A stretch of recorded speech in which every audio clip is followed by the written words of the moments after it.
very much. I appreciate it. It's nice to be here at the home of the champs. I was there, freezing, yelling at the refs. I don't know who our tight end is, but he was definitely in bounds right on our sideline. I thought we were going to get robbed there. And I got to tell you, it brought back a lot of memories for me, not just because I coached here back in 2005, but I actually was the quarterback of the state championship team in 1982. And my brother, who's here tonight, he played in a state championship game when he was in high school. They got destroyed. Don't ask to see his ring, he's still touchy about it. But it's really nice to be here, and particularly KP for two reasons. Number one, because of my relationship with Brian. I always knew that I was going to be able to give this speech at KP. I've given it dozens of times to colleges, but never to a high school. And I always envisioned that the first one would be here, partly because of my relationship with Brian, and partly because, for whatever reason, it's what I saw in my mind, that this was going to be the spot where I first talked to high school students. And I was very excited to be here, because in many ways, as my good friend just told you, we're pals, and we did meet 15 years ago, I think this month. And there are a couple of stories in the book, I don't know if you guys have it or if you've read the book, about my good buddy right here, the happy and handsome Brian Lee. So let me set the stage for you. 15 years ago, I go to Curry College. I don't know a soul. I don't know a kid. I don't know a coach. So I walk up to Brian and I figure I got to make a friend. So we start talking, and somehow we get on hobbies. And I say to him, have you ever tried fly fishing? I fly fish. And Brian responded only as Brian can. He said, no, that's stupid. I said, why is that stupid? He says, because it is. Because I don't know how to fish, I'm uncoordinated, I'll get a hook stuck in my eye, and I'll be blind for life. That's a quote, by the way. So, the next day I get to practice, I'm undaunted, I bring a rod and reel, I hook it up, and I say, come here, I'm going to teach you how to cast. So I show him how to do it. And you could see, all of a sudden he started to enjoy it. All of a sudden it was demystified. He wasn't scared of it anymore. He wasn't worried about it. He didn't think he was going to blind himself. Now, right at the outset of this talk, I want you to consider, what would his life have been like if he let that fear get in his way? How different would his life have been if he didn't get over his initial reaction of, I don't know how to do that. I'm afraid of it. I'm scared of it. No travel. None of the excitement that he and I had. None of the laughs. None of the conversations. None of seeing things that you only see on TV or in magazines that you're not even sure exists. Places we had never even heard of, that we were going to go fishing. We didn't get a chance if Brian didn't get past that initial feeling of, I can't do that. Now you're probably asking yourself, what does that have to do with success? You know what the answer is? A lot. And I'll get there. Let me give you a little background first. You need some perspective for any of this to really sink in. I grew up in a little town in New Jersey, very blue collar. I wouldn't change it for the world. It was a great way to grow up, but I don't remember anybody talking about success. Nobody. None of our friends' parents that I knew of were talking about the brass ring or going after your passions. They came out of the Depression. They were kids in the Depression. They were talking about get a job, hopefully you get an education first, get a job with benefits and a pension. That was their advice. That wasn't for me. I wanted success, but I didn't know where to turn when I was your age. I really did. And back then, you couldn't ask Google. We didn't have a search engine. There was no Wikipedia. We had two things. We had the library and infomercials. That was it. And this one guy he may have been the first infomercial ever. His name was Tom Vu. Anybody ever heard of Tom Vu? Tom Vu was this Vietnamese American guy who had this infomercial about his Tom Vu system of success. And this is not mockery. This is an impression. There's a difference. Tom Vu would be on a yacht, and he'd have white pants on and white shoes and a colorful sweater, and he'd have 10 bikini-clad women with him, always. And if you look him up on YouTube, it always says Tom Vu and his babes, because he always had the women with him. And he would sit there and he'd say, you could be me. You could have yacht. If you don't have yacht, you're a loser. And I hated this guy. So I'm your age, and I'm sitting there thinking, who is this Yutz? I can't believe people are going to listen to him. Another video, he's standing in front of his house, and he had built this huge fountain that he called a waterfall. And he's leaning on a Rolls Royce. And he said, I have this waterfall to remind me that I'm rich. That's what I had. So whatever he was saying, the message was lost on me because I didn't like the way it was being delivered. I didn't like him. I didn't think he was reasonable. And the third one, which you can look up on YouTube, is an interesting one. He said, I was working as a busboy once, and I saw this rich old man, those were his words. He says, and I walked up to him and I said, sir, I just brought you water. Would you tell me how to be rich? He said, and the old man said, come on and see me when you're done. He said, so I did. And the old man gave me the key. He gave me 3 words. 3 beautiful words is how he put it. 3 words that will make you rich. All you need to know are these 3 words. He'd never tell you what the 3 words were. So I'm watching TV going, all right, well, at least give me that. Nothing. You had to go to a seminar, which was free. He wouldn't give it to you there either. You had to go to the super secret seminar, which cost a lot of money to get the 3 words. So it was him, and then as Brian alluded to, Tony Robbins, who he's been very successful, but it's lost on me. All the yelling and the screaming and the jumping around, it's not for me. I just wanted to know how to do it. I was vexed by the question, how do you make money? How do you become successful? And this in particular, why is that guy more successful than that guy? They both got an education, they're both nice guys, they both work hard. How come one person's killing it and the other person isn't? It dogged me, I didn't know what to do. So I went to college, I graduated, and I was the knucklehead that went to school to graduate. I didn't know what I wanted to do. Then I graduated and I was lost. The reason I'm telling you this is because I don't want you, young people, or anyone else to think if at any point in your life you were lost, it's the end. But I was completely lost with what I was going to do. I thought I was going to conquer the world. The next thing you know, I had a series of lousy jobs with no pay, and some of them were embarrassing. I was picking up towels in a gym. Now, honest work, I don't look down my nose at anybody, it was not what I saw myself doing. And I couldn't understand, why am I in this position? And you know what happened? I gave up. One of my friends said to me at the time, do you need temporary work? And I said, yeah, I need something to make some money. She said, all right, go here. It's called Kelly Girls. I don't even think it exists anymore. So I went. It was a temporary secretarial agency. So I'm sitting across from this young lady, and she tells me, if you're Kelly Girl of the Month, you get an extra $10 in your pay. And I'm thinking, man, I have sunk as low as I can sink. I'm a Kelly Girl of the Month wannabe. I'm hoping to be Kelly Girl of the Month. So I gave up and went to law school. And I mean it. I didn't think of it at the time as giving up, but I thought, I got to get a job. Let me go to law school. I'll get a good job, and hopefully I'll make a good wage. I'll get a pension. I'll get benefits. So I did exactly what I didn't want to do. So this is what happens. You get out of law school, you're doing something you don't want to do, and you find out your apartment's a little nicer, your car's a little nicer, you still don't have any money. Now you're working more, you have more debt, and you're still not happy. So I revisited it. I said, all right, I'm figuring this out. Books, seminars, online courses, I talked to people. I was going to figure out how to do this. And I did. I cracked the code. And then I thought, once I cracked the code, I don't want to hoard it. I want to give it to as many people as possible. So this is the first thing. You got to ask yourself a very simple question. Why? Adults don't ask themselves why. If I went in this room right now and people were going to tell the truth, and I said, why do you do what you do? I can tell you almost across the board without any question whether they're happy or not. So if they say, it's what I do, or it's all I know, or I got to feed my family, or I got to support myself, or I've always done this, it's just I kind of fell into it. Any one of those, although noble, they're somewhere on the spectrum between miserable and unhappy. But if you ask somebody, why do you do what you do? And they say, I love it. It's my passion. I can't wait to wake up in the morning. It's awesome. Those people are happy and they're successful. The other day I tweeted something. That's right, I tweet. As a sidebar, I cannot believe that Vito Corleone created an empire in The Godfather with the basic tenet. Don't tell anyone outside the family what you're thinking. Then there's Twitter, where you tell everybody what you're thinking at all times. Makes no sense to me whatsoever. I like cheese. Who cares? But I tweeted the other day because I heard someone say, I hate Mondays. How many times have you guys heard that? I hate Mondays. Everybody says that. You only hate Monday if you hate your job. If you like what you're doing, Monday's fine, Tuesday's fine. Why would you ever hate Monday through Friday? That's 5 days to get to 2. Because you got to get to the weekend, that means you're unhappy with what you're doing. So I want to share with you tonight some of the things that I learned, and hopefully you can start making changes in your life right now that will either help you get started or unstuck. Okay? The first thing is this. Life is like a box of chocolates. You never know what you're going to get. It was the single worst piece of advice in movie history. I don't even like Sally Field for saying it. She should have objected.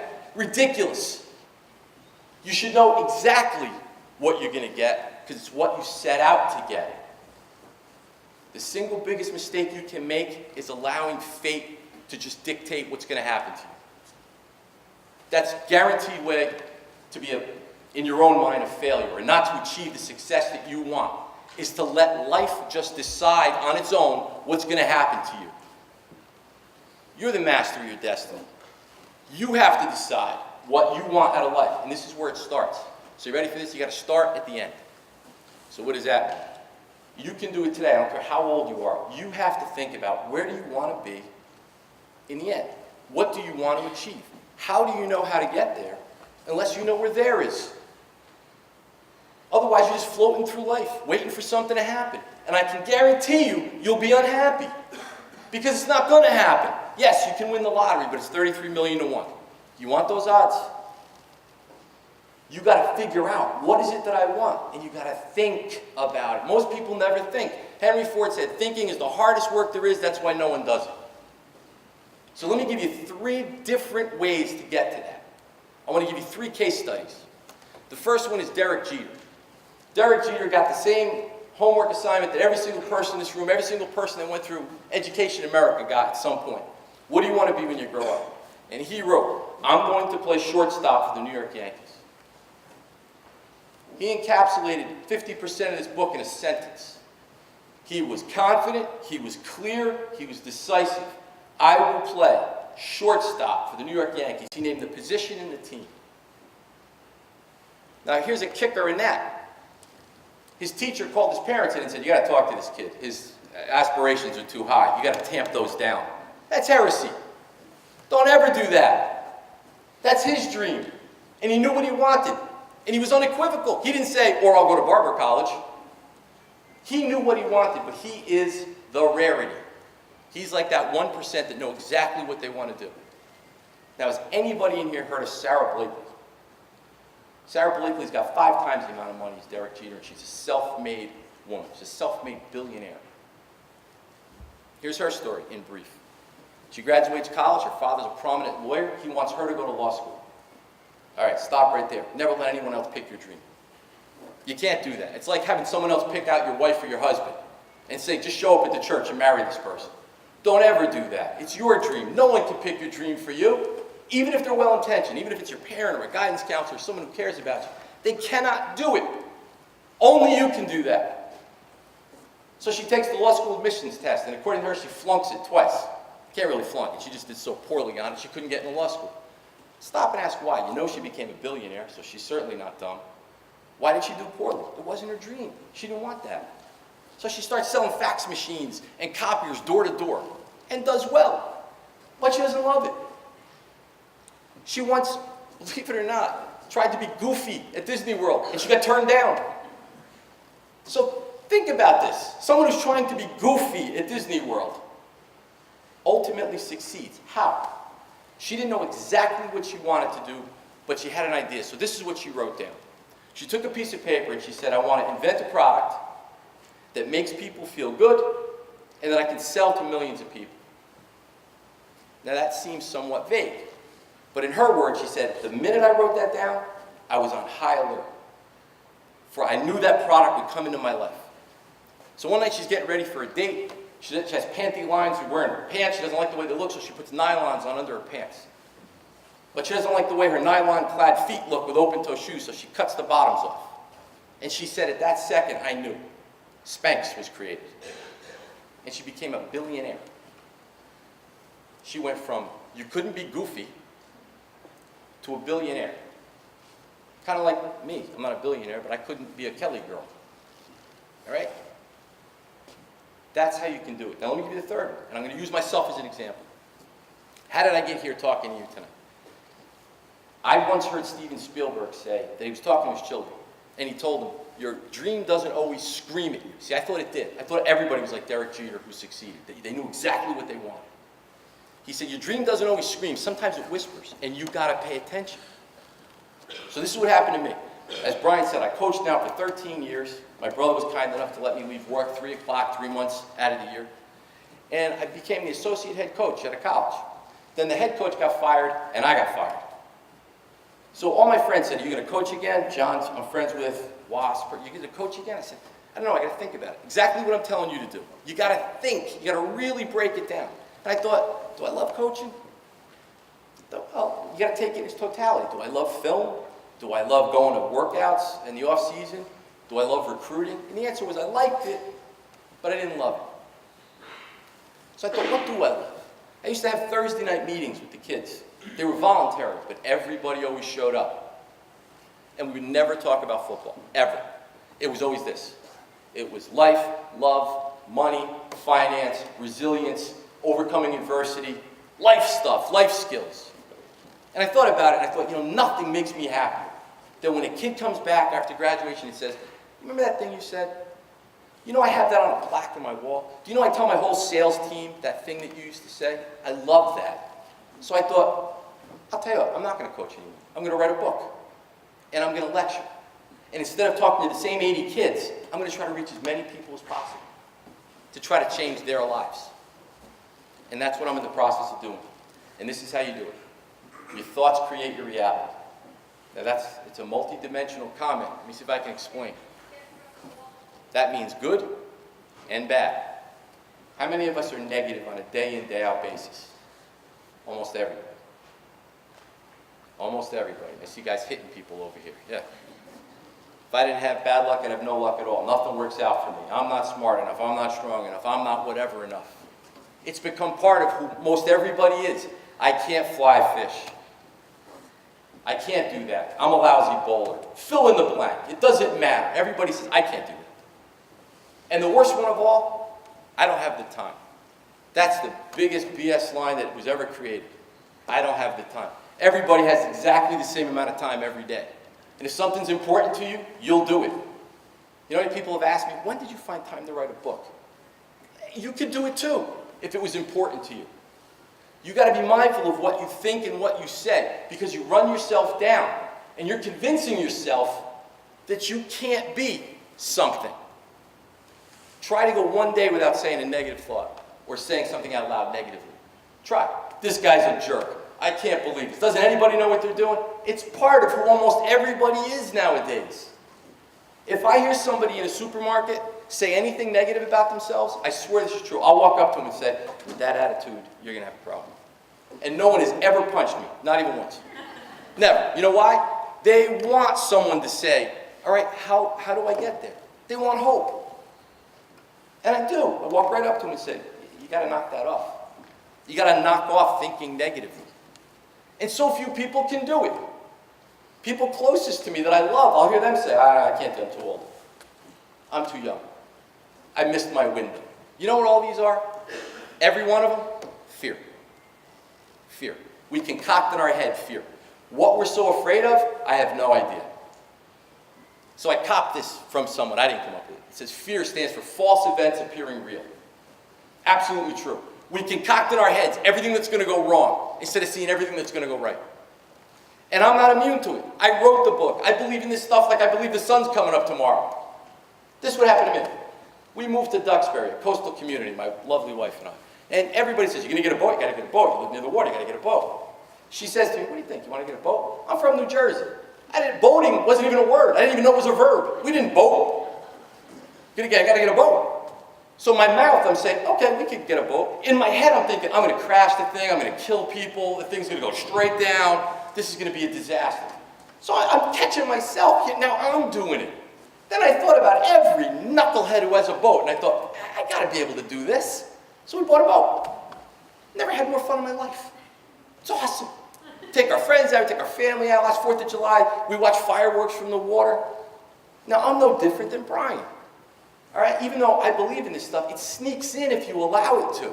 And it starts running and ruining your life. So if I could do things over again, I would try everything.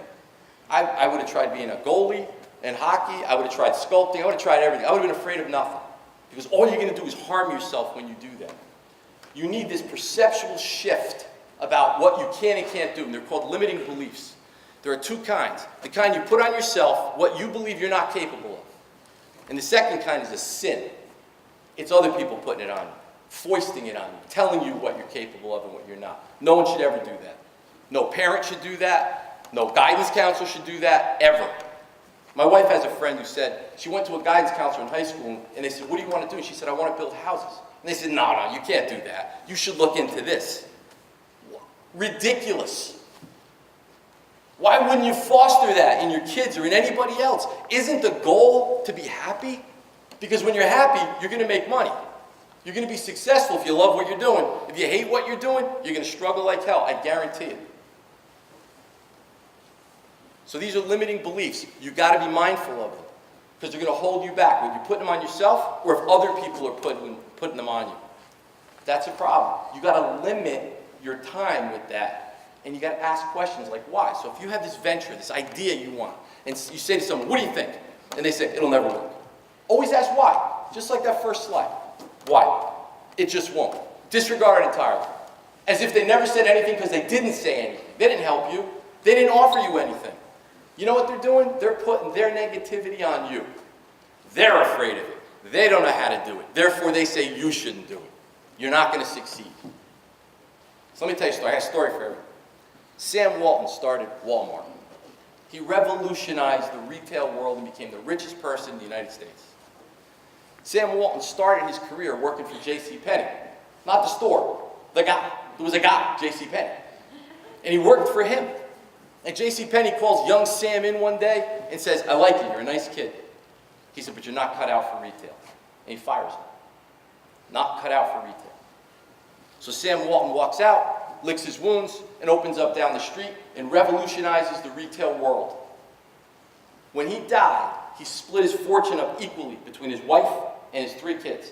And each one of them, with just 25% of his fortune, was the second richest person in America. Because he didn't listen to that. He had enough intestinal fortitude, enough guts to say, I'm not going to do that. Now, when you hear stories like this, it's not enough to say, okay, that's great for Sam Walton. You got to put it in your own life.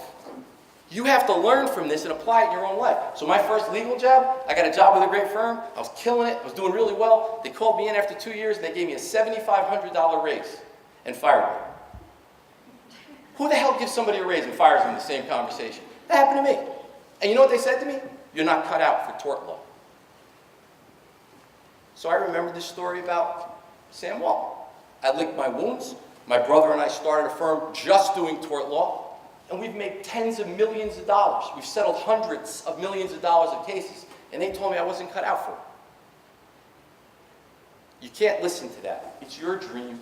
It's your desire. You got to be able to do that.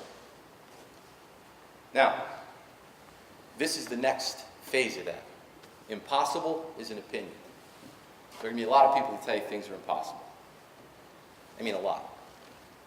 It's up to you whether things are impossible. Because I can tell you firsthand, and I'm not telling you this to impress you, but to impress upon you. When you see a problem, the money is right on the other side of the problem. Success is right on the other side of the problem. So I don't hate problems. I like them. Because other people can't seem to solve them, and that gets me going. So if somebody calls our firm and says, I've been to 3 prominent firms, and all of them have turned down my case, 100% of the time I say, come on in. Because I know they saw a problem they couldn't fix. I'll look at it. My brother will look at it. Because on the other side of that problem is success. The other side of impossible is greatness. Whenever you see something you think is impossible, greatness is on the other side of that wall. Don't be afraid of that. You got to go after what you want with zeal. Because you can attain it. Remember we were talking about that perceptual shift a minute ago? There's one more thing I should have told you. This is very important. You have to stop seeing famous people, celebrities, as different. They're not. They're regular people that understood this information, and they put it into action. Now, I heard some of my heroes say that. A guy named Jim Valvano, used to be a coach, died of cancer, famous ESPY speech. He gave a speech once that changed my life. Because he lived the life I wanted to live. He sucked the marrow out of life. He enjoyed it like nobody I've ever seen. And he said he was a kid, an Olympian came to talk to his basketball camp. And he said, I was sitting there feeling special because I was a good basketball player. And the Olympian said, the Lord must have loved ordinary people because he made so many of them. And Jim Valvano said, you get a little down when you're a kid, you hear that you're ordinary. He said, and then he said the line that changed my life. He said, every single day and in every walk of life, ordinary people do extraordinary things. Nothing is truer. Stop seeing successful people, famous people, as different or better than you. If you can't do that, you're going to struggle to get to the next level. You have to understand, they're no different than you. They just believe this stuff and they move forward with it. That's the difference. They took the time to seize the dream that they had and make it a reality. So I don't care what your dream is. I don't care what you want your future to be. Let me tell you a story that there is no way the odds could be longer than what this person had to deal with. I represented a guy who lost his foot in an industrial accident. When the case was over, he decided to move to Florida. I said, how come you're doing that? He said, well, it's better for my foot because of the heat. So a couple years later, he calls me up and he says, I got a tragedy. I said, what happened? He said, my son was in a car accident and he's paralyzed. He's a quadriplegic from his chin down. He said, can you come here? I said, sure. So I get on a plane, I go there. Now, I don't want anybody to ever go through this because it was one of the worst things that ever happened to me. I walk into the hospital room and there's family members in a huddle crying. There's doctors over here milling around. There's a machine that's breathing for them. There's every square inch of wall has CT scans, MRIs, X-rays. You've never been in a scarier situation in your whole life. And a doctor walks in and walks up to this kid's father. He's 27, the father's standing with me. And he says, or the woman says to him, he's never going to walk again. He's got a particular kind of fracture and it's permanent. She says he's going to be a quadriplegic and our concern is to keep him alive for the next 48 hours. She turned to walk out. Now again, I hope you've never been in that situation, but it's a little like being in church. You whisper. It's almost disrespectful to talk over them. But I raised my voice. And I said to her, hey! And she stopped in her tracks. I said, where did you get off saying that? Everything in that room stopped. I swear the machine stopped breathing for him. And she turned around, she faced me, and she said, because it's true. He's never going to walk again, and I'm not going to lie to him. So I turned to the young man in the bed. He was paralyzed from the chin down. He couldn't breathe. All he could do was move his eyes. And I said, hey, Derek. And he turned his head and he looked at me. I said, don't listen to this shit. I said, you are going to walk again, and you should start thinking that too. About 2 years later, I'm on Facebook on an iPad like a trained monkey, going like this. And I see a video, and it's him standing upright with a walker, and no one's touching him. I couldn't believe it. I had his medical records. I had 6,000 pages of records. Each one said, he'll never walk again. So I called his dad. And I said, Ernie, did I really see him walk? He said, yeah, he's walking. You can look it up on YouTube. And while he was walking, he said, they told me I'd never walk again. He said, persistence and belief. And his father said to me, do you remember what you said to him in the hospital? I said, I do. He said, you know something? It made all the difference. He said, he never forgot it, neither did my wife or I. And I believe that's why he's walking. Now, you know what Tom Blue's 3 words were that he would never tell you? Don't give up. Now, here I was making fun of him before trying to make you laugh. He couldn't give you better advice.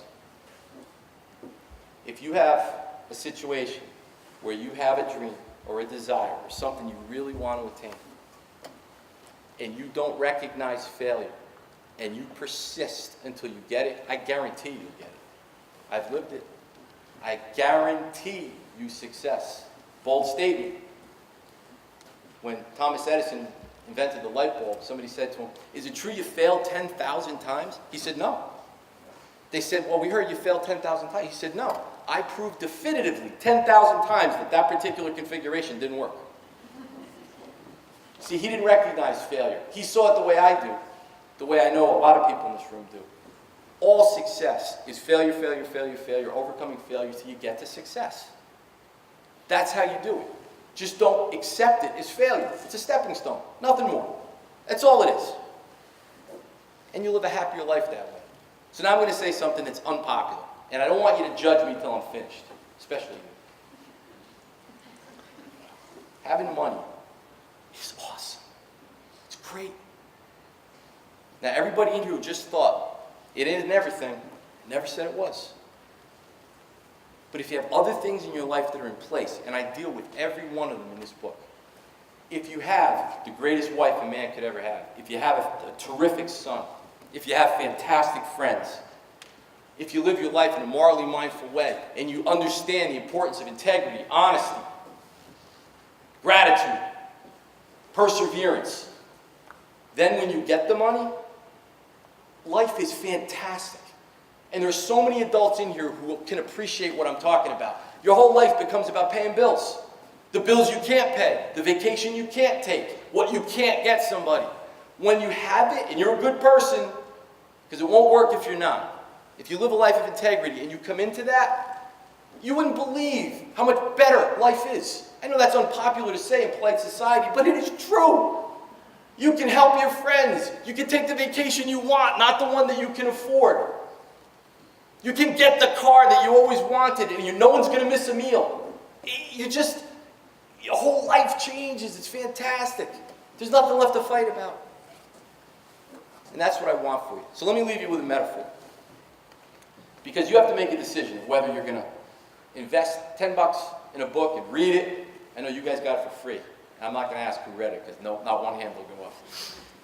But let me leave you with a metaphor, and this is very, very true if you really think about it. Imagine this. Imagine when you're about to embark on your life, whether you're getting started or unstuck. They tell you, all right, you got to go down to the marina, and there are vessels that are going to take you out to your final destination, which is what you're going to do for the rest of your life. Okay? So you walk down the marina, and there's just dozens and dozens of rafts and just 2 powerboats. And there's a salesman in front of the raft. So you walk up. He says, here you go. You can jump on that right now. You don't need to know anything. Just float out into the ocean. There are hundreds of islands out there representing what you'll do for the rest of your life, and you're guaranteed to bump into one. Everybody bumps into one. It might take a week, it might take a year, but it's guaranteed. And you don't need to know anything. You just float right out. Hop on. You're allowed to ask one question. So you think about it, you say, what about the wind and the tide and the rain? And the salesman says, it's part of the fun. You're going to go to and fro. You never know what you're going to get. You hit any island. Think how exciting. So then, just to be fair, you walk over to the boat. It's intimidating work. Got a lot of switches, knobs, valves, levers, dials. A lot of stuff on the boat. You don't know how to operate a boat. You're like me. So the salesman comes up to you and says, let me tell you why you want this. Because you can pick the island of your choosing and head right for it. You don't have to worry about bumping into another island. You pick. You're the master of your destiny. And this will bring you right there. And I know what you're thinking, he says to you. How am I going to operate this, because you don't know how to do it, right? All you got to do is read this book. Cost you $10, take you 2.5 hours. And you're thinking to yourself, they're going to have a head start on me, these guys in the raft. And he reads your mind and says, you're going to blow right past them. And while they're trying to figure out what they're going, you're going to go right for it. Right for what you want. All right, you can ask one question. And you say, what about the wind and the rain and the tide? He says, no, they're still out there. And you're going to get thrown around a bit. But you'll always go right back on course. Heading to the destination you want. And nothing's going to stop it. That's the choice you have. The ball's in your court as to what you're going to do with the rest of your life, no matter how old you are. So the last couple of things I'll tell you is I gave this speech to a bunch of college professors. And a guy comes up to me afterwards and he said, that was so inspiring. I said, thank you very much for saying that. He says, no, I'm telling you, the whole time you were talking, all I kept thinking about is, what's next for me? What's next? He goes, I'm all jazzed up. I feel like it's going to show itself to me. I said, I got 2 questions for you. So I said, what's your name? He said, Jeff Sherrill. I said, Mr. Sherrill, how old are you? He said, 76. I said, you, my friend, are my idol. I said, that is awesome that you feel that way. I don't want to retire ever. I don't want to sit in a deck chair. I want to do things. So it doesn't matter how old you are. You can do this. You just have to believe you can. You need a little knowledge, and it'll get you right where you want to be. Does anybody have any questions? Anybody? I appreciate your time. If anybody wants a book, good.